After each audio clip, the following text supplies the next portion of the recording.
Good evening. This is the last sort of session of the day in this room. So I just want to introduce you to this session. This is Building Trust and Enabling Innovation for Voice-Enabled IoT, and our speaker is Lynn Turwards. This is that particular session. If that's not what you were expecting to hear, then you're in the wrong room. Otherwise, welcome. A couple of reminders. Essentially, if you haven't picked up your merchandise, I believe the sale is on, and so go and do that fairly quickly. I think they shut at 6 o'clock this evening. There is the Arsenal reception. Oh, well, that's going on now, but you should be able to still get access to that after this session. And just a reminder, if you've got a cell phone, if you could put it on vibrate, please, and then that way we save disturbing everybody. But without further ado, I'll hand it over to Lynn. Thanks a lot, Bruce. Hi, my name is Lynn Turwards. I'm the Executive Director for the Executive Women's Forum, and I'll tell you a little bit more about what the EWF is all about when we get into the launch of the Voice Privacy Toolkit. These are things that you probably inherently know, but I just wanted to make sure you got some sense that in our movement from going from keyboard to a microphone, from typing to using our voice as a primary modality and for input, our journey started at about 1952, and that was the first voice recognition device, and it could recognize single digits. So if I said 1, it could convert that my saying 1 into text, and then translate that into a screen that came back with the digit 1. Okay, so if we fast forward, because I don't really need to walk you through the whole history here, but if we fast forward, today, I just listed some of the voice-enabled devices that are out there. And I'm going to pick out a couple of them just because I think they're really interesting and you may not have heard of them. Hello Barbie is a toy. Mattel is in a significant way partnered with other companies in this space to provide toys that children can interact with. And I have a Hello Barbie. I've had one since January, and it's been quite fun. It helped me to understand some of the challenges, not only from a technology perspective, but also social issues as well. The Scully Smart Helmet, too, is quite interesting, especially if you're thinking about, how do we manage IoT in general in the enterprise. This is a very cool motorcycle helmet, Bluetooth enabled, obviously hands-free ability to take calls, but also it has a 180-degree camera in the back. So if you're Boeing Corporation, any other kind of manufacturing where actually video in the enterprise is not such a great thing, like on the manufacturing floor at Boeing, in my hometown Seattle, there may be some challenges in that space. Now, this is according to Jim Tully, it's a $6.4 billion business today and projected to be in US dollars $2 trillion by 2020. And I say that because with opportunity, there also comes risk. And I really want to focus on the opportunity piece of it and how we enable innovation and not stifle it. And that's primarily what my talk is about today. So, I believe that the development community has a tremendous opportunity here to innovate and to change people's lives in a very positive way, and to fundamentally change the way we interact with technology. You don't have to teach customers how to type here. You don't have to teach someone how to speak. So the way they're going to be able to interact with your devices will come naturally to them. So there's no new habit. And I think that, embedding a voice, into IoT, you're going to be able to capture data you couldn't get with, the typing, with the keyboard. Just when you think about the way Amazon Echo is in a person's home, in your environment, and a part of your life. That's a very different relationship and interaction with technology. So I don't know how, I'm curious, is anyone here doing development today in the IoT space and the software and the devices? Anyone here? Okay, a few hands. Okay, great, thank you. Obviously, voice can be used for many things, and I think we're all familiar with the first one, recognition. It's widely applied. That's what I talked about since 1952. Biometrics is something that's emerging. I don't know if you've been tracking the news, but Barclays Bank for phone banking has moved to voice recognition. So they're getting their phone banking customers to enroll in a program, if they so choose, to use their voice as a method of authentication to their account, as opposed to passwords. And I don't have to tell this audience that not only are there security implications here, but there are significant positive financial implications to a major financial institution like Barclays. And as you can imagine, as always, when we are in this innovative space, there's going to be a certain level of convergence that happens with other emerging technologies and existing technologies. But with it also comes risk. And, a voice is just something that's deeply personal. Personal in a way that I think there's going to be a much different basic human emotional response to how you handle a person's voice and the metadata associated with that than a person will react to with, for example, a social security number or a birth date. Customers already have a fundamental fear of, well, is my device listening to me? There's a lot of customer and consumer-focused questions that I think as an industry we have a responsibility to answer up front so that we don't shoot ourselves in the foot in terms of our ability to innovate. Yes, a new attack vector, but a lot of the same old weaknesses. And I'll talk about this later on. I think, in terms of what we're doing with the Voice Privacy Alliance, we're really trying to not rinse and repeat the same old mistakes that we've looked at before in terms of security weaknesses and privacy concerns. And I think this last point is important. You may have heard this already. It came up in the news feeds that I read about the Barclays phone banking using voice authentication. You can change your password in the U.S. There's even a process to get a new social security number, but you're not going to change your voice. And another piece here, too, I just want to point out to you, your voice is a point in time. In other words, my voice today, and if I'm doing phone banking, for example, with Barclays, my voice today in the enrollment process, I would give samples of my voice. 10 years from now, it's very likely as I age, I would have to resubmit those. Okay, so this is an important thing to remember. Voice will change over time, and it's one of the challenges as you're innovating in this space. You need to think about that dynamic. It's not a specific security concern necessarily. However, if I'm a bad guy, I certainly am going to take note of that because I will think about that enrollment process. I will think about the actual voice authentication in ways that will, in what ways I can compromise that. So at the end of the day, it's a matter of trust, okay? So what I want is to foster an environment where we can build trust and not stifle innovation. I don't want to see, serious incidents. It's not just about a single company in today's environment. We live in a broader context, and what that means is, as we innovate in this space, if one vendor experiences a serious security incident, it's going to have a ripple effect across our industry. We've known this from lessons in the past.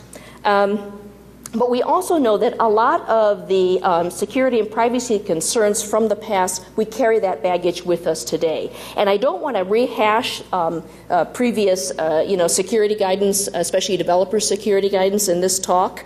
You'll see that we focus specifically on voice-enabled issues. And also, part of the trust here, it's not it's not just a technology problem.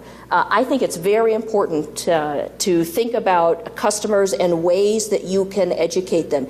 Even in the way that a customer brings your device into their home and what that overall experience is like. That's an opportunity, not necessarily a risk only, for you to build a relationship with your customer, okay, in a way that's very natural for that person.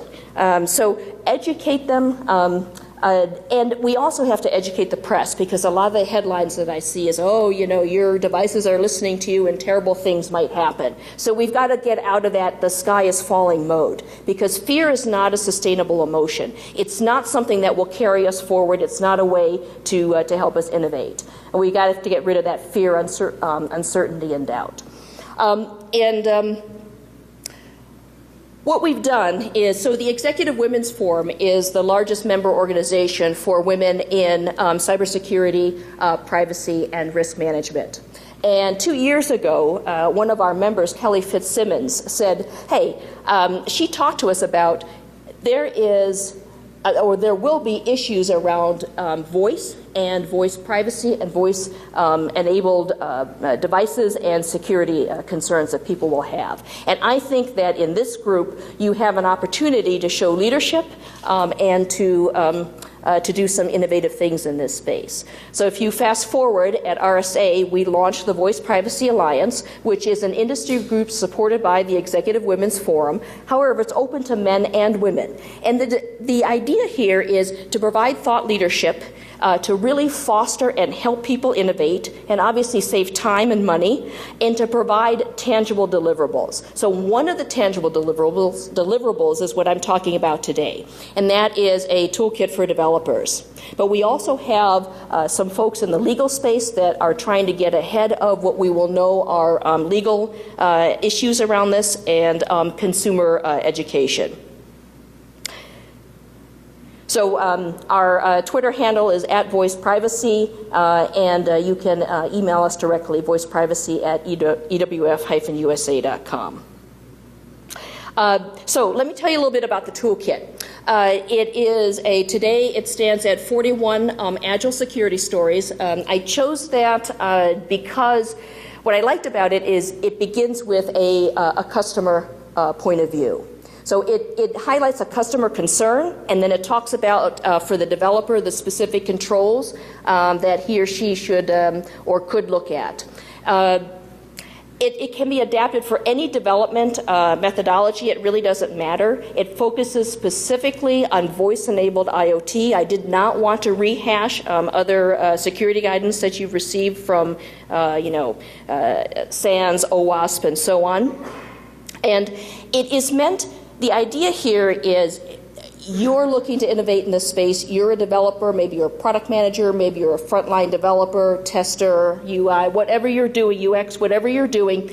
You should be able to take this, look at it, and say, okay, somebody has eased the security tax and burden on me, because primarily my job is to deliver an innovative product. And what I need is the kind of support and help to get me started on embedding security in the proper, whatever the proper time is for in my development life cycle. So I'm hoping that's happening early on, but I know practically that doesn't always happen that way. We encourage you to join the Voice Privacy Alliance and to improve this toolkit. It's for developers. I'm hoping the people in this room represent that community and are willing, after I go through some of the security stories, to look at it and provide feedback and say, yes, I can use that. That's very helpful. Or no, actually, I need more information here. Or here are other ways or other tools that you could provide to us. So this is a sample from the toolkit. So if you can imagine here, it's a PDF file. It's a table that provides you the security story in Agile format. There's guidance, and then if there are additional notes or information, that's another column. Originally, I had other columns in there to identify, product managers, priority, to be able to categorize or flag. We took those out because we made the decision that development teams really, you don't need that kind of help. What you need is the meat here and the guidance. How you adapt it is up to you. So, we know from customer feedback and press that people have this idea that the device is always listening to me, and there's some unease around that. And I think, from a development point of view, I think we need to think about this in terms of, what are you doing? Are you recording and taking a person's what they say and storing that? Are you using that to authenticate to something else? What are you doing here? Or do we need to help customers understand that when I ask, Alexa what the weather is in Port Townsend, Washington, she's listening for a wake word or what's called a phoneme, right, to wake up the device. Okay, and I even have a visual representation of the ring lights up. So, from my perspective, what's going on here is she's listening for the wake word, then just like in 1952, I fast forward to today, she hears and interprets what it is that I've said, converts that into text, right? And then it goes and gets a service that comes back and tells me what the weather is in Port Townsend. There's something about that process, which a lot of the voice-enabled products today do that is not a sky is falling situation. Okay, so as developers, I think there's lots of things that you can do to innovate in this space. When I think about Echo as an example, there are visual cues, there are there's a lot of things that Echo does that helps me to understand that I've given this sort of set of commands and I get these rote responses back. This isn't a live conversation, right? So it's the way I interact with the device. There are some things, though, from a developer's point of view, is how long, so when you're listening, how much is in that hardware and the buffer? Because at some point, customers and the media will get savvy and ask you that. Well, you're listening somehow because how do you hear the wake word?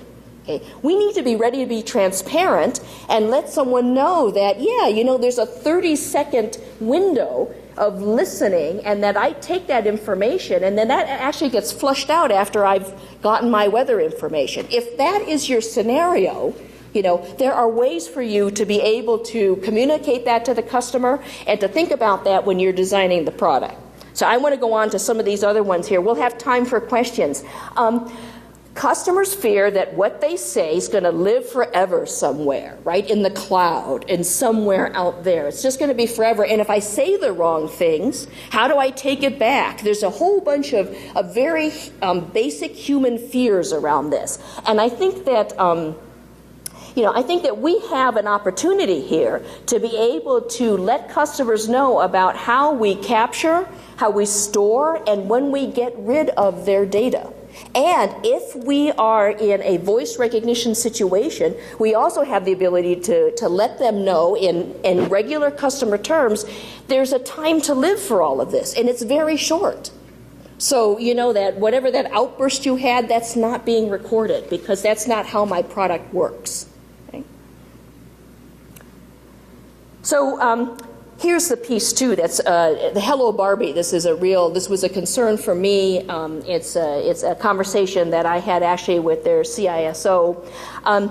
When I speak to Barbie, so first of all, it requires again an interaction. She's not always listening. She's not waiting for a phoneme. Nothing like that. I have to press a button on Barbie, and then she knows that there will be a voice interaction. So that's how I initiate that process. However, what I say to the Hello Barbie is actually, that doesn't get transmitted to Mattel. That gets transmitted to another company, okay? And that is interpreted, analyzed, and then Barbie responds to me, okay? And that happens very quickly. And, from a customer perspective, not necessarily the child that's interacting with the toy, But parents will have very emotional responses to, well, where's my child's data going? What are you doing with that? How are you processing that?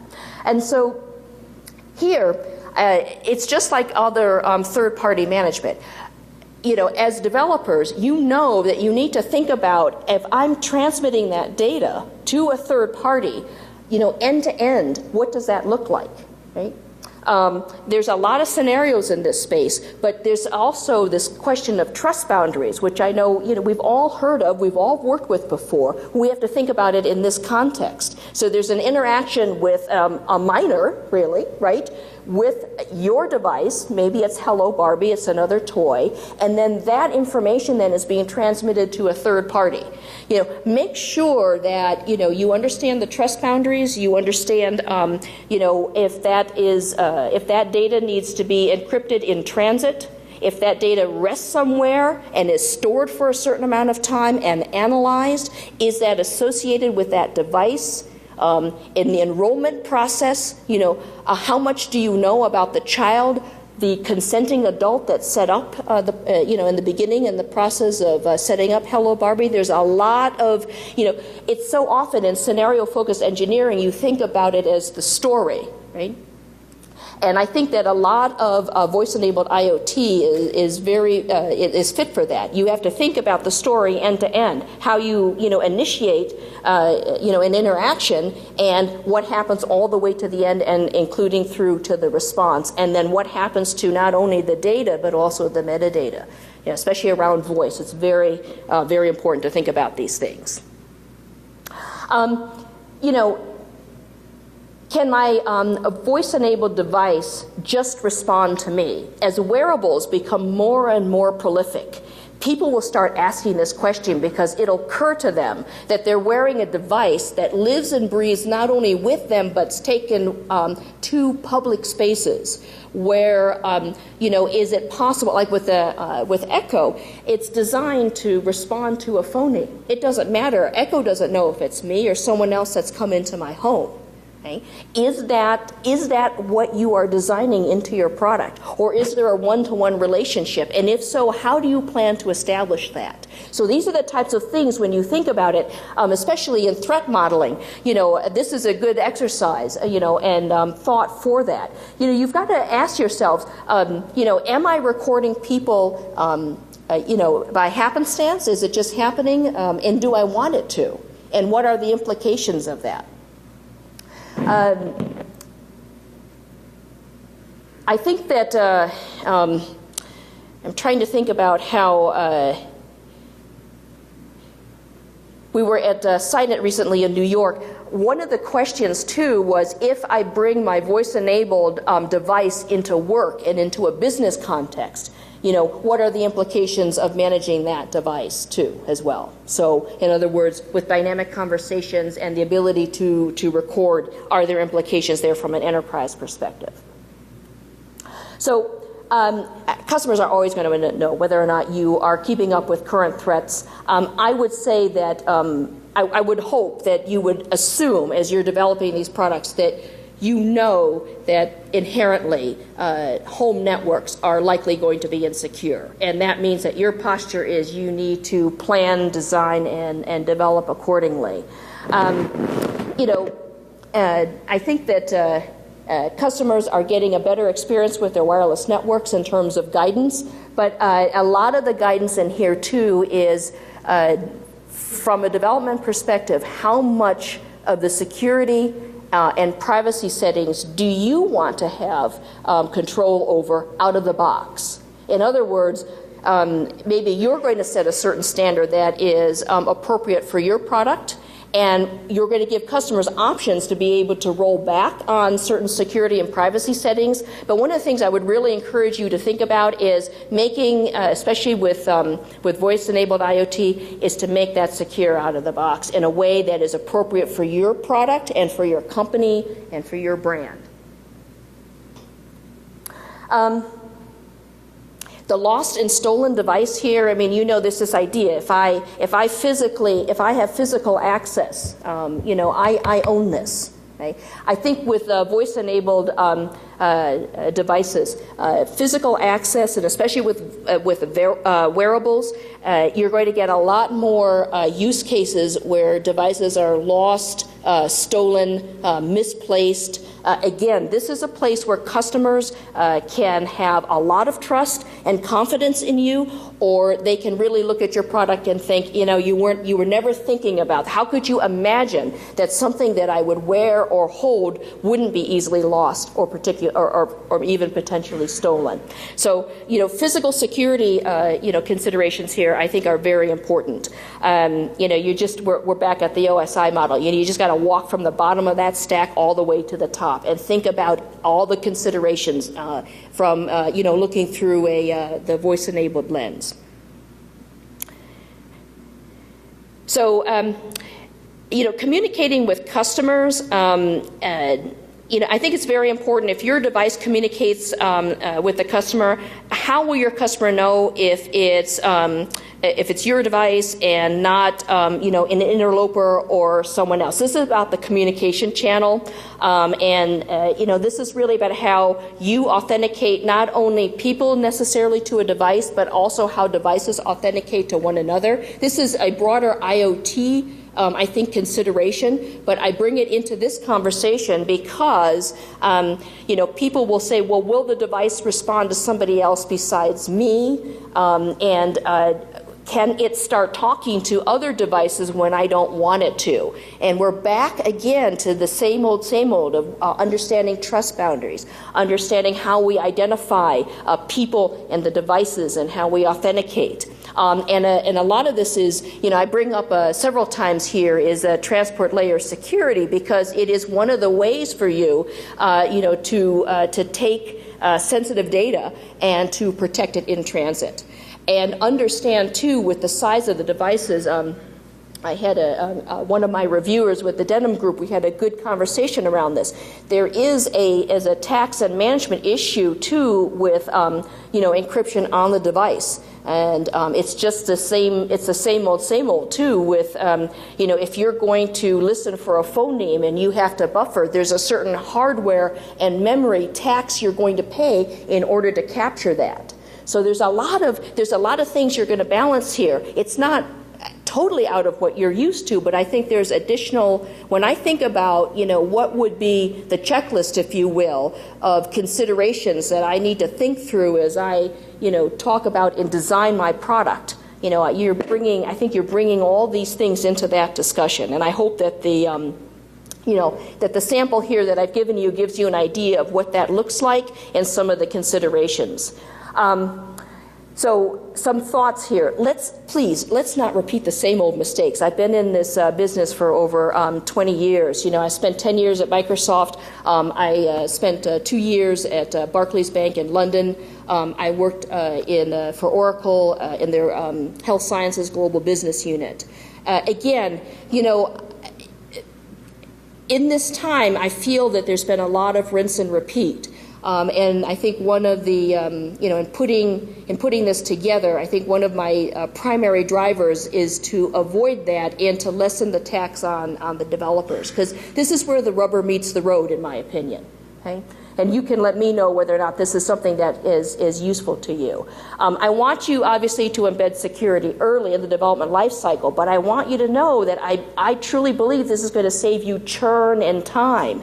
And thinking about, how do I update the hardware as well as the software? And, what am I storing in the hardware as opposed to the software? Things like that. The industry, obviously you have an opportunity here to provide a leadership, ahead of the things that don't always make sense to us, right? Regulation that really isn't addressing the problem. Okay, not necessarily that all legislation is bad. Litigation is not just a problem here in the U.S., it's a problem worldwide. And obviously, we have to get ahead of all of the fear, uncertainty, and doubt. So we want to get ahead of the FUD. So why do we have the toolkit? That's why we have the toolkit. That's designed and it's meant to be dynamic.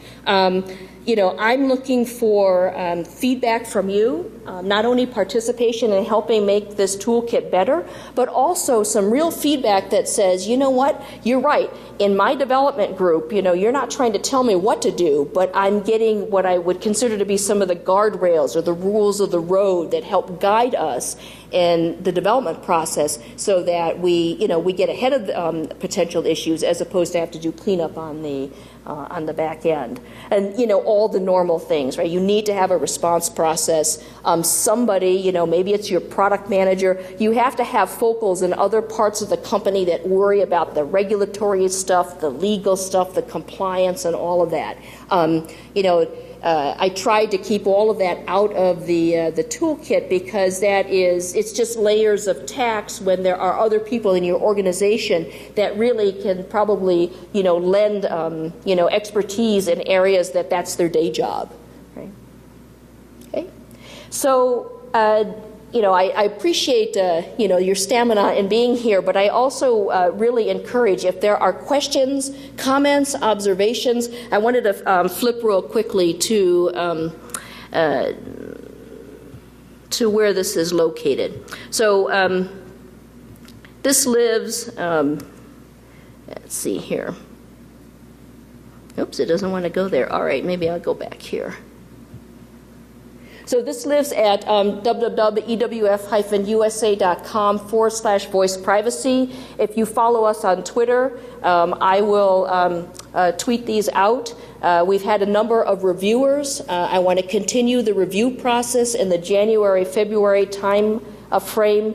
I'm thinking about adding to the guidance, but also going deeper in certain areas, especially areas of concern. It's not something that... the people that are working on this right now, we don't want to live in a bubble. We need, this is the time to throw rocks at it and shake it up and figure out how to make it better. Questions, comments? Yes? I'm sorry, I cannot hear you. There's a microphone right here, if you don't mind.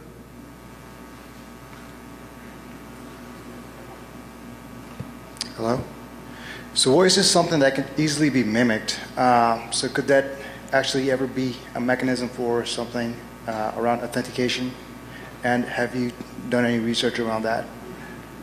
Yeah, thank you. That's a very good question. So voice impersonation attacks are on the rise, and if you just take a look at some of the articles about Barclays and phone banking using voice authentication, that issue has come up. So specifically, there is an enrollment process. So you need to have a proper sampling of a person's voice. Now, if I'm an attacker, you know darn well that I am going to try to interrupt that process, right? I'm going to get involved in that enrollment process because the first thing I'm going to do is I want to enroll as you. Maybe you are, a high wealth customer of Barclays doing phone banking. You bet you, I'm going to try to enroll as you. That's the first thing. Then the other piece of it is the bank now has this onus.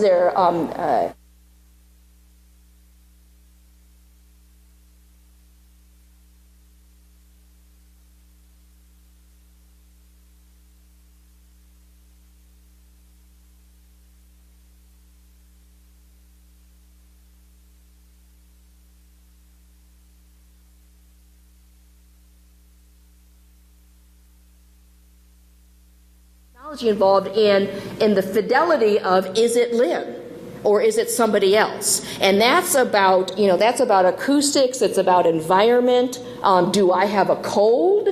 All kinds of things. Okay, so there are obviously sound experts that are involved in being able to not only verify that it's me and in my voice, but there are other products out there that take a look at whether or not I'm a fraudster based on other acoustic information, right? So it's possible that I'm a UK-based customer, and I have no relationship whatsoever to, I don't know, to South America, for example. However, the hum on the line is a unique sound from telcos in South America, so something's not adding up right, and it's enough to alert for a potential fraud. I mean, these are things that are happening today in financial services. Okay?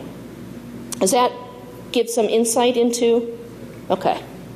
And in terms of the toolkit, I think that there's a whole different or additional set of guidance that would just be categorized in the authentication space, and I'm working on that in the V2 because that's a different piece. But the other piece, well, and let me ask you all of this. I mean, how many of you are, have projects or think you'll be developing in the voice authentication space as opposed to voice recognition? Anybody? Yes? Okay. Yes? Okay. Other questions, comments? Would you use this? Would you be able to use this?